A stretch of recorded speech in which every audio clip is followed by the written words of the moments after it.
I recently came across an advertisement across the home screen for a show called The Terminal List Dark Wolf. Never heard of it, neither have I. Again, Amazon is where a lot of decent TV shows go, are absolutely lost, and then somehow found when they eventually premiere on the home screen.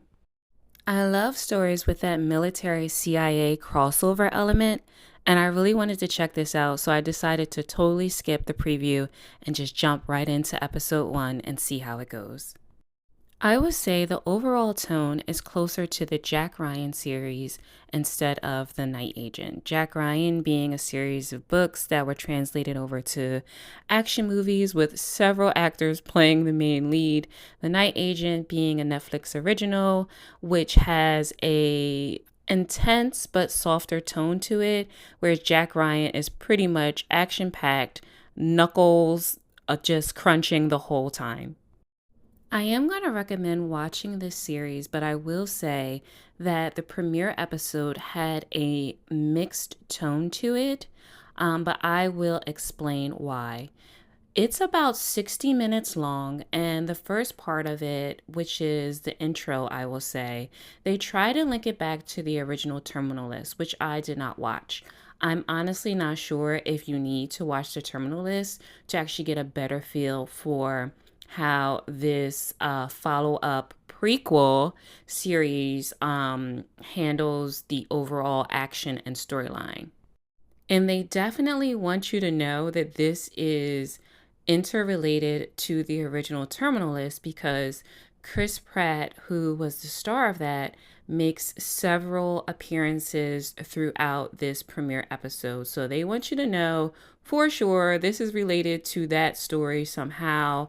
It is supposed to be a prequel series of events that I think eventually kind of like delves off. I'm thinking kind of like how there's Jason Bourne series and then there's that one off with the Bourne Legacy. So it's that kind of vibe. They want you to know they're interconnected, but eventually they're going to branch off into their own separate parallel stories. And that's kind of where that tonal shift happens throughout this first episode. Here are some reasons why the premiere episode deserves at least one full watch. Before I continue, I'm going to offer the warning that this episode does open with a disclaimer from Amazon saying that although these events seem as if they're based on true to life moments, these are actually works of fiction that they are presenting. So keep that in mind if that you are a person sensitive to certain topics or events in real world scenarios, then this is most likely not the series for you. And I highly advise you to not continue listening or viewing this particular recap and to most likely avoid watching that the series that I'm about to recap because again the nature, the topics do seem true to life and true life events, but as Amazon states, they are based on fictional characters, moments, and activities. The first act of the premiere episode begins with what we will call the bridge walk. Two armies from coordinating nations have come together to do a swap of prisoners with a particular group of persons who are currently invading the host army's country. The two armies have been told to meet at a particular bridge to do the swap of this very top leader of the opposing group. They feel logistically that this bridge is a no-go. It does not feel safe. It is hard to watch all of the ins and outs and movements of everything happening at this particular point. but they have been told by their particular leadership that this is where this exchange needs to happen for villagers of this particular part of the country that is being overrun by the opposing group. So the swap of prisoners for this high ranking leader goes accordingly until one of the prisoners, one of the villagers being released, refuses to cross the bridge. He stops in the middle, and other people who have stopped with him are like, basically, they're not going to walk any further towards the allied group of army personnel. So the opposing group that has invaded this country is trying to threaten those persons to move closer to the armies on the other side.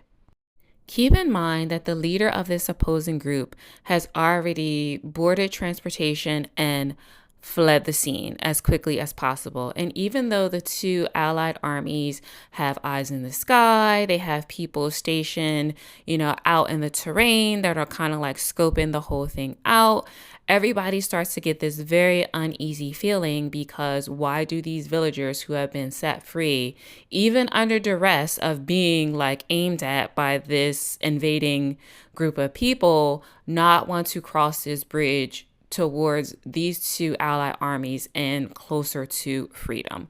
And that is when all chaos suddenly breaks out.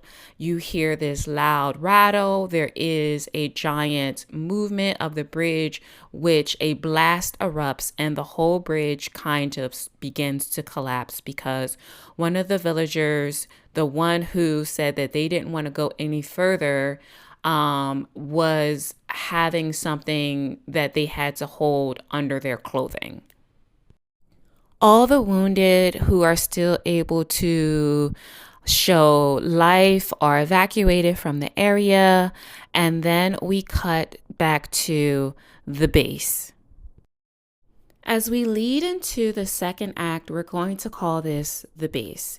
It is here that we're kind of formally introduced to the major of the American unit that's stationed in this foreign country. It is played by Taylor Quiche, and I'm probably saying his name wrong because that sounds like the food. So forgive my pronunciation of his last name. And if you're like, who is that? I've never heard of him. You absolutely have. I was first introduced to this particular actor in a movie called The Covenant. If you've never watched it, imagine Harry Potter, but like a lot more dark and like goth. And probably for older teens as opposed to preteens.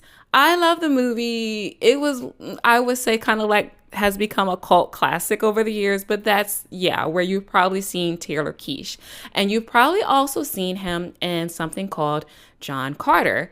John Carter was supposed to be a Disney blockbuster, but kind of fell flat. I enjoyed it. I thought it was high rewatchability, but most people said they did not like it. It has something to do with the title, not matching the tone, not matching the book that, the movie was originally based on. I'm just giving you some background.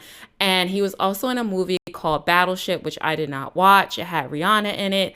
But again, it seems as if Taylor Quiche has been was at some point set up to become this next major Hollywood heartthrob, leading man, and all of the projects that he was segued into just kind of fell flat, but he's managed to still hang around after all these years. I particularly like him as an actor, but I'm probably one of few. But anyways, I am introducing him again to you because in this role as the commander of this very covert American group stationed in foreign territory, he plays excellently at that dramatic, strong alpha male doing what is right morally and for his country across the board. He plays this part superbly, in my opinion, and it contrasts to all of the previous kind of like,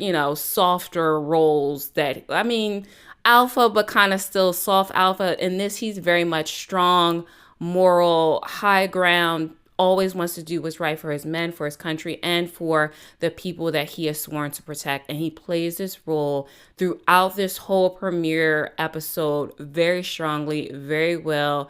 If we would have had more of this from him in other movies, it might have gone a bit better for him in those Hollywood leading roles, perhaps.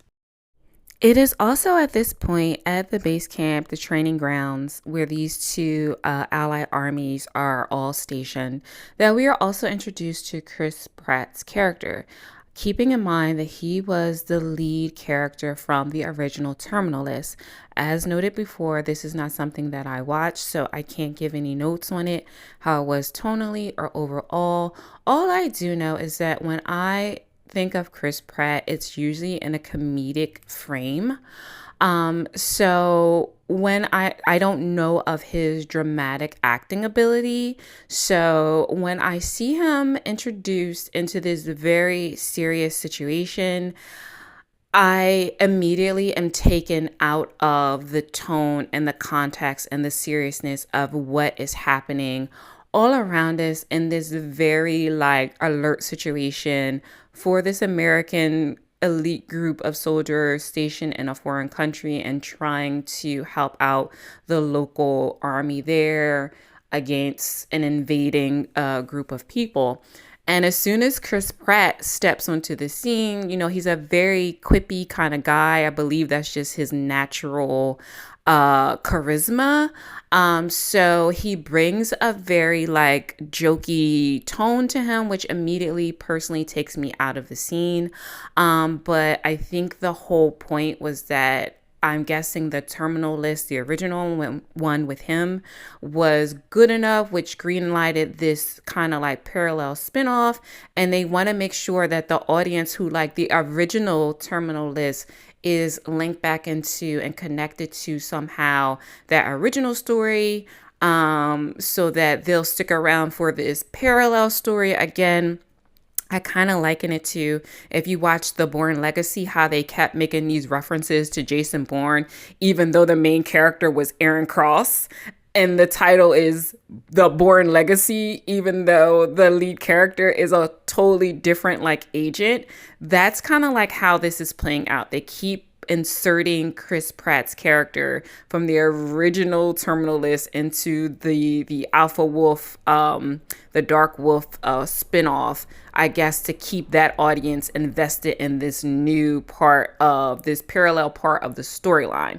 I personally feel like his presence wasn't necessary and that everything that plays out would have been playing out a lot more silently, tonally, script wise, energy wise, just the whole overarching feel of it without him. I think his presence just made it kind of too quippy, added too much a sprinkle of like lightheartedness that should not have been present with the material that was given to us, that we were set up for, and that's going to play out as this storyline continues into Act 3.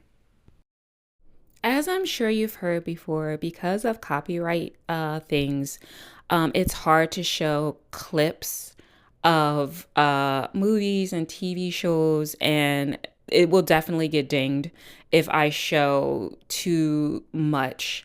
Therefore, I'm going to try to give a really concise summary of what happens in the second and third act because the action escalates fairly quickly and the tone like really spirals down into a very somber moment. Again, I apologize because I can only show very small clips and pictures that's available right now.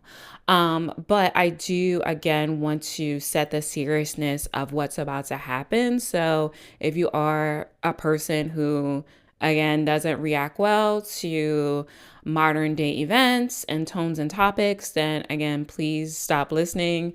And again, probably do not watch this first episode. So, the third character, which is a secondary character that we were introduced during the bridge walk and now at the base, is an officer of the foreign nations army that was part of the American coalition unit. On that bridge, he is very much wounded to the point where he loses a limb. Remember, there's a blast that takes out the bridge, and it was set up by the opposing group, and they had this particular piece of equipment kind of hidden under the clothing of one of the villagers that they were releasing in exchange for this high ranking leader of theirs. So this officer was wounded, and one of his limbs could not be saved. So he still wants to re-enlist back into his army because he really believes in saving his country from this opposing group.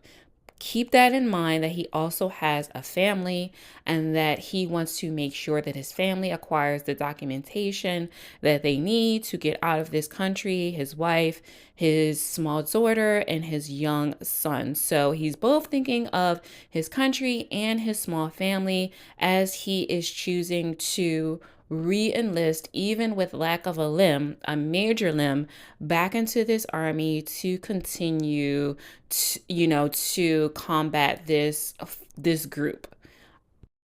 Later on, this soldier is visited at his home by two mysterious men, and most likely under threat and duress is convinced to go back to the base and commit one of the most awful and unthinkable acts possible, which is basically to repeat the events on the bridge. Before he does so, he reaches out to Taylor Keish's character and pretty much provides a pre-warning of what's about to happen. Here we arrive at the third act. After the devastating event, the blast that happens at the camp, Taylor Keish realizes that the leadership of his particular coalition allowed the leadership of that rival group that's invading the foreign country to be traded out, even though he's a high value asset, because that leader is a mole for a higher agency and is feeding them intel. Obviously devastated by the loss of comrades, his friend that was the soldier, the death of that soldier's wife, the kidnapping of that soldier's children, Taylor Keish organizes a rogue mission to go and retrieve this particular leader, even after being told by the higher group within his unit that that is an asset that is off limits at all costs. After Taylor Keish's team acquires this particular leader, the plan was to basically re-release him back to his group and let them think that he was a mole and have them take him out, therefore putting the blame of this rogue mission off of them. But in the heat of the moment, having retrieved his friend, the dead soldier's daughter, at this leader's home, Taylor Keish's character, again, goes into a very like alpha protective mode and spirals into a place and summons something within himself that basically makes him assassinate this leader. He has gone against his leadership, against all orders to leave this person alive, and he has basically taken this high ranking leader who is a mole in an opposing group, has basically taken him off the chessboard very violently. His men, shocked and at a loss of how to clean up what has just happened since they were on a rogue and unauthorized mission, decide to make it look as if the leader is the one who lashed out first. We see in Taylor Keish's eyes that he does not care what the repercussions of his actions are going to be. In his mind, he did the right thing. He saved the little girl. He doesn't know what happened to the son, but he's at least glad that he can get her out of this situation. He's taken out a very bad person who would have done more harm had he been allowed to continue to operate freely in this country that was seeking relief from this invading group. It closes out with him walking off with the little girl and his men still struggling to come up with a storyline that will play to their benefit and to save Taylor Quiche from the repercussions that are sure to come from him taking off a very high value asset that was feeding their organization very deep cover intel. And that is how we close out. Again, I recommend it, but only for audiences that are suitable for this particular content.